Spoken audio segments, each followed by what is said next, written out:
Hello everyone, and welcome back to the channel. In this episode, we're going to be discussing dealing with change. Change is an unavoidable constant in our work lives. Sometimes it's within our control, but most often it's not. Our jobs and roles can change, but not always for the better. Let's take a little dive into the world of change. Stick around, there's going to be some cool tips coming up. My name's Jeff Moore, the Northwoods Carver, and thanks for seeing what I saw. Life's changes can indeed have a profound impact on artists and their creative process. Coping with these changes requires resilience and adaptability. Here are some strategies to help artists navigate life transitions.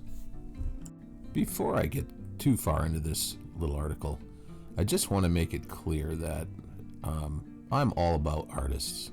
I feel like I'm an artist, and I think other people feel like I'm an artist. But what we feel and what we think, hey, it's all subject to opinion, right? I guess I'm just trying to put out some videos that will help people that are going through transitions, going through all the stuff that artists go through, and they always think that they're alone. Well, I'm here to tell you, you're not. So the inspiration for this video is I saw a fellow carver going through a really rough time, and she is leaving where she's been for a while, and she's she's got an old vehicle that she really doesn't want to part with because it's been everywhere with her. And not that I'm saying artists are more sensitive than regular people. Oh yeah, it is. Yeah, I'm definitely saying that. Artists are more sensitive than regular people, whether they like to believe it or not. No matter how tough and rough their exterior, we are all kind of mushy inside, and we get attached sometimes. No matter how stoic you appear to be on the outside, we all get attached to certain things and the way life was. And I just wanted to make this video to address that, and that's all about life changes and how it affects artists and things to do maybe to help. So this one goes out to all those people that are going through that, and or maybe going through it in the future, or have been through it in the past. We're all humans, we all deal with the same crap. So here we go. Number 1, acknowledge change. Recognize that change is a natural part of life. Denying it can create unnecessary stress. Accept that things are changing and it's okay. Number 2, stress and positive change. Understand that even positive life changes, like graduating or having a baby, can cause stress. Stress is a normal reaction to change, whether they're positive or not. Number 3, maintain routine. Stick to your regular schedule as much as possible. Having familiar routines provides stability and acts as an anchor during turbulent times. Okay, this goes out to all your chainsaw carvers out there. So you know how you're really nervous to start a project? You're just not sure what's going on. But you may or may not do this little routine that I do. I'm sure we all do it in one way or another. It's a little routine, and I know it sounds minor, but this is how it goes. And then you get into this moment where hopefully you're putting your chaps on. You're getting you find your app on your phone, whether it be Pandora or whatever, and you find the right music. Sometimes that takes your mind off of what you're doing, right? Take your Pandora account and just start searching for something cool that's going to help you with your mood, get you through this, and then you put your headset on. Like, this is how it is for me. I'm sure there's a bunch of yous out there like that. And then they put that music on. Your saws are gassed up. You're ready to go.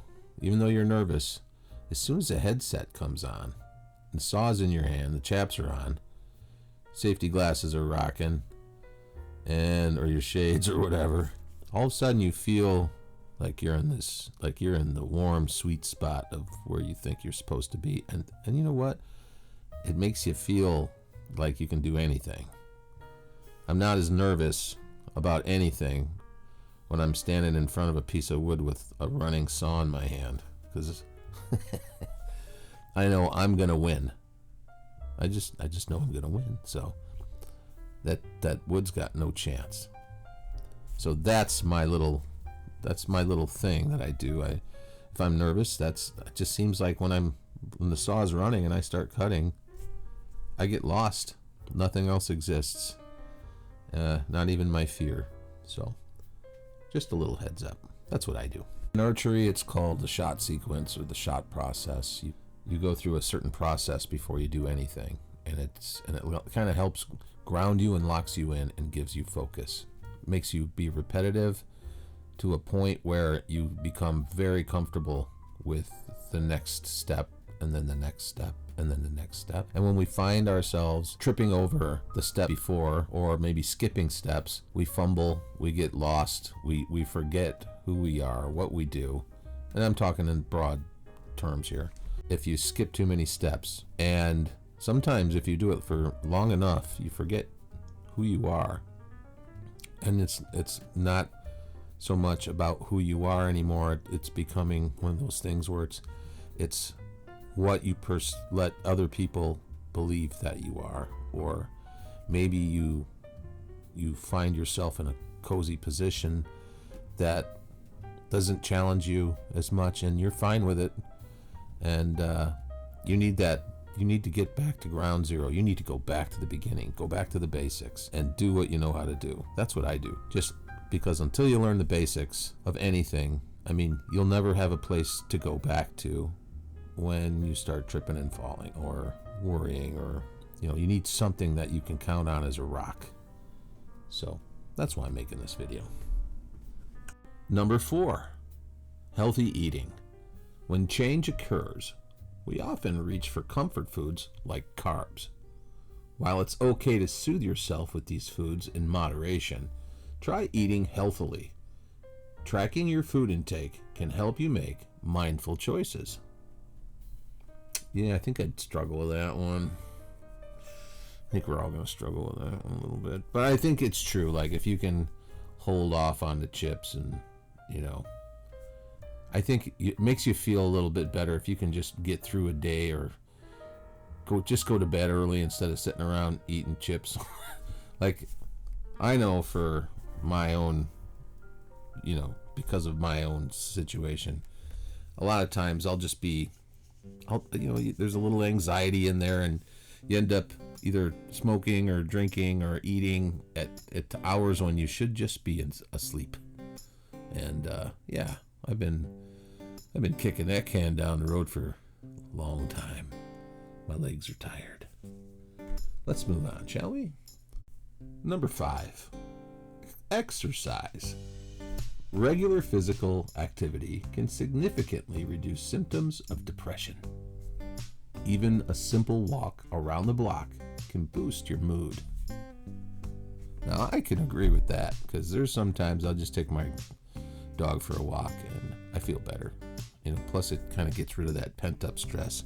If you haven't tried it, like if you're really stressing over something, like, you're down to your last dime and bills are coming in and you just don't see any light at the end of the tunnel, take your dog for a walk or a jog or go to the woods. There's nothing you can do about it. They say worry is like a rocking chair. It gives you something to do, but it ain't getting you nowhere. Number 6, visualize the impact. Imagine how the change might affect your life. This mental preparation can help you adapt more effectively. Number 7, prioritize. List your priorities and focus on what truly matters. Sometimes change forces us to reevaluate our goals and values. Number 8, self-care. Take care of yourself physically and emotionally. Engage in activities that bring you joy and relaxation. Well, I don't know about you guys, but carving for me, it brings me joy. It brings me all kinds of really positive things, but it's also a burden. It's just sometimes I just want to run away with my hair on fire.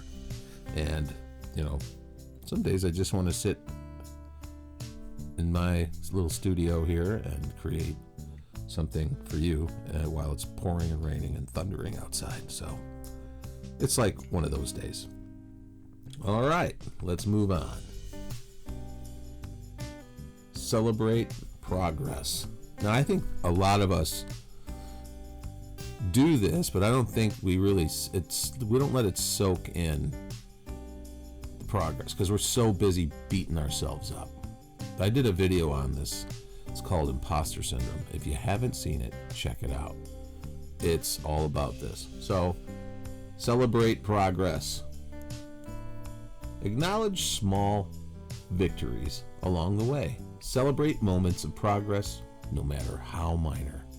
So you got to get in the mindset to be able to pick out the positive and not just the negative. Because if you just pick on the negative, guess what? It's going to manifest. I remember there's this I was shooting my bow, as I would back in the day, out in the yard with my buddy Tony, and he's my archery mentor. And every time I'd miss, I'd say, "Oh, I know what I'm doing wrong. I know what I'm doing wrong." After about 20 minutes of this, he's like, "Will you stop?" And I'm like, "What?" He goes, "If you just focus on what you're doing wrong, you're going to become a master at missing." And I was like, oh, snap. So focus on what you're doing right and then reward yourself. Number 10, seek support. Lean on friends, family, and professional connections. Support can provide emotional strength during these transitions. Now, I don't know about anybody else in the room. Well, there is nobody else in this room, but in anybody else out there, how many times have you known the answer to something, but you have to ask? You have to ask other people just to see if you chose the right answer. And a lot of times, with carving or in life, you have to be able to answer the question sometimes with nobody around. You have to do it yourself. Even though you're kind of paralyzed to make that decision, you still have to do it yourself. I mean, rely on others. It's very important, but there's just sometimes you can't. Looking for support is critical. Yeah, so that's what I do. I mean, I pretty much know the answers. I'm normally the guy that people come to ask the questions. But what happens when I need answers, I have to go look them up, literally. I just have to, because if it's a question I'm asking the world, I don't know the answer, I have to go to outside my normal sources to find it. So that's why I hit the old internet. Well, for non-carving related stuff, I talk to my students all the time. They're way smarter than I am. And I'll just, maybe they got a better deal on their car insurance. Whatever it is, I will always reach out. I am not afraid to ask questions. Just because I run this little school or this dojo, this carving thing, the Carver's Cambium, doesn't mean I know all the answers. But I think between us all, we can figure this out. Well, that's about it for this video, folks. Hope you enjoyed it. I learned a little something, and I hope you did too. I'll see you on the next one.